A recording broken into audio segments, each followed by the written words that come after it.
What is going on, guys? Back with another video. We're here today, guys, to talk a little bit about Super 17. He's going to be dropping in a couple days, or in about a day and a half, actually, on the JP version of Dokkan Battle. We're going to talk about if he's worth it. Should you summon? Should you kind of say fuck off? We're going to discuss it right now. Now, first of all, I have a bit of a cold. I feel a cold coming on, so if I sound a little if I cough like 1 to 3 times, don't at me. Don't at the boy, but if you do, at the boy on Twitter. Ha ha ha. Super 17 is going to be dropping on the 1st of April, and that's going to be somewhat hype because he is a new Extreme AGL God Lead, so that means Extreme villains are now going to get their 120% buff for the HP attack and defense, of course along with 3 keys well, and the heroes are going to get their 50% HP attack and defense up, with 1 key being on a Super 17 lead team. Super 17 Super Attack will greatly lower defense. As soon as they're giving every single one of their mother lowering defense, I mean they refuse to give these new cards lowering of the attack or some type of healing capability. We saw the physical Super Boo that got released with the physical banner. He got healing to his super attack mechanic, but everyone greatly lowers defense or has a rare chance stun. Like, they don't want to give greatly lowering attack to anyone. But anyways, his passive ability is that he reduces damage by 40%. Now, is that all damage being normal and super attacks, or is that just normal? Because Super Saiyan Blue Vegito reduces damage by 30%, but it's just normal attacks. He doesn't reduce super attack damage. So that 40% also applies to super attacks. Then that's clutch. That's pretty clever. But if it's just normal attacks, then fuck that. It could be substantial if you put him into the dupe system and you get his defense high enough. He already has a high defense stat right off the bat, being 5,188. That's a pretty high, you know, as is. So you put it through the dupe system, that might possibly go up to, you know, 8, 9, maybe 10,000 defense, which in that case, that 40% would be pretty substantial. But if that also applies to super attacks, then that's pretty clutch.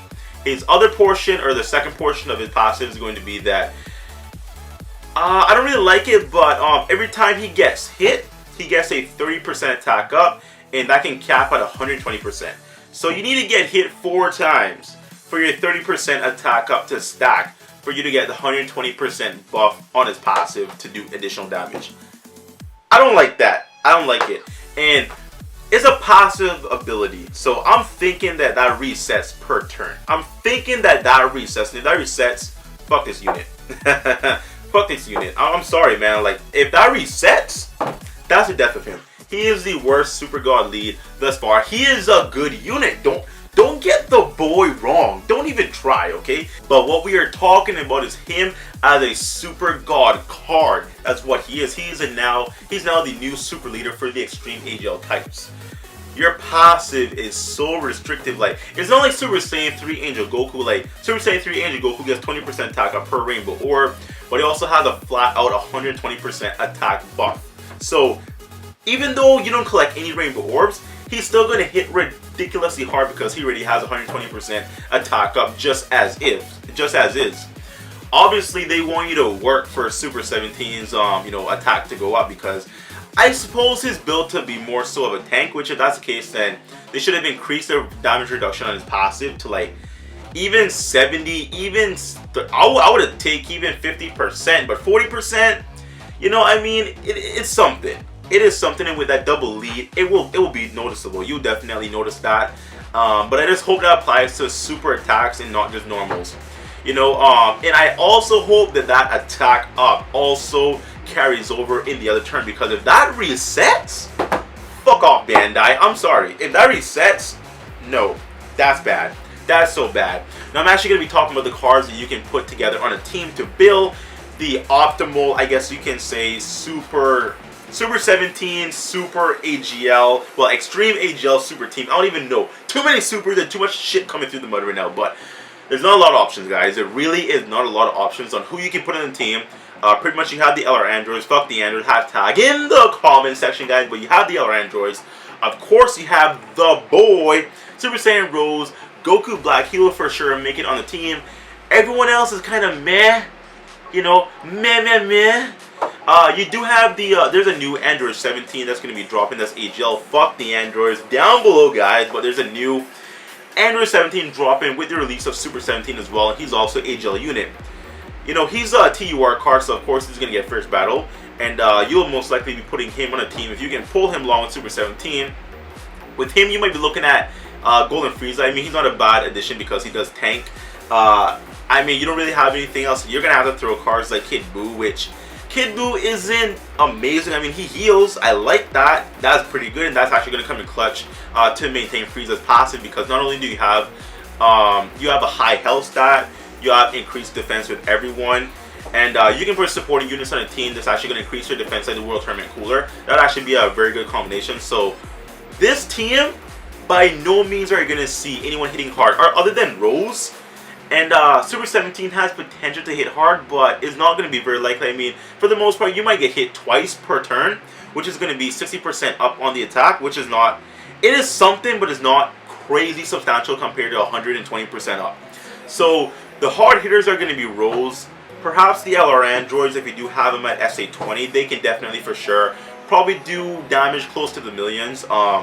Especially if you have them in a dupe system with critical hits and everything else, so they can definitely be another hard hitter as well. But Rose and the LR androids and possibly Super 17, and that's it. Those are your hitters. Everyone else is kind of supporters, healers, you know, key supporters. You know, you're not really going to have anyone else bringing anything great to the team. And the thing about Super 17, I mean, we haven't pulled him as guests, so I really shouldn't be talking much, but he doesn't seem like the kind of unit that can carry a team like that. The person really going to carry the team is Rose, because Rose is going to be the bulk of the damage. I mean, my man has 100% attack up, unconditional, as is. Freaking amazing. Of course, the 150% 12 key multiplier as well. So Rose, right off the bat, will be your hardest hitter. Super 17 has potential, like I said, because he has an additional 20% attack up on the passive over Rose, and he has a higher attack stat as well. But like I said, you got to work for that, and that has to be very situational to the point where you have 4 units that's going to attack in the first slot. You're going to put Super 17 there, and they're all going to attack him one time. Or that one card is going to give 4 attacks to Super 17. And like I said, that's very situational. So although we have the new bosses that are attacking more often now, how often is going to happen where you're going to get attacked 4 times in the beginning or in the middle portion of the turn before Cooler. Why am I calling him Cooler for? Before Super 17 launches a super attack. Very situational.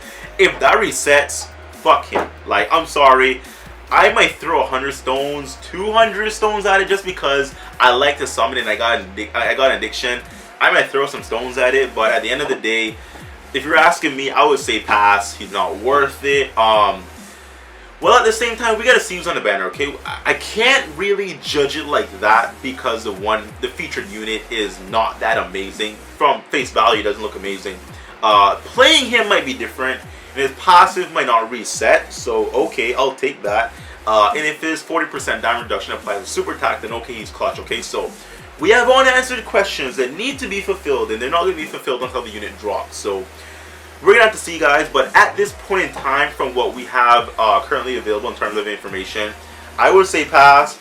But if you see friggin' Super Saiyan Rose on the banner, if you see friggin' Buhan and Omega Shinron on the banner, go balls deep, man. Those are just top tier units. I have them all. I want dupes of them all. So, of course, if they're going to put good units on the banner, I might not even go for Super 17, but I might go for the other units. So be looking out, guys. So thank you once again for watching the video, guys.